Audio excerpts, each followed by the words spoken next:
Let's solve one beautiful math question in the easiest way. Ready? But before we start, try this question in your mind.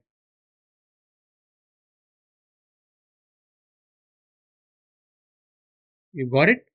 Now watch the easiest method to solve it so that you will never lose here again. We have given 9 divided by 3 divided by 6 divided by 2. Here we don't need to use BODMAS rule because the entire operation that is to be done here is division. So first we are going to divide 9 divided by 3. It becomes 3. So the entire equation changes to 3 divided by 6 divided by 2. Now 3 divided by 6 is nothing but 0.5 or 1 by 2. Then the entire equation now becomes 0.5 divided by 2. That is nothing but 0.25. So the solution of 9 divided by 3 divided by 6 divided by 2 is 0.25. If you solved this video before watching my steps, comment pro in the comment section. Let me see how many of you got it right.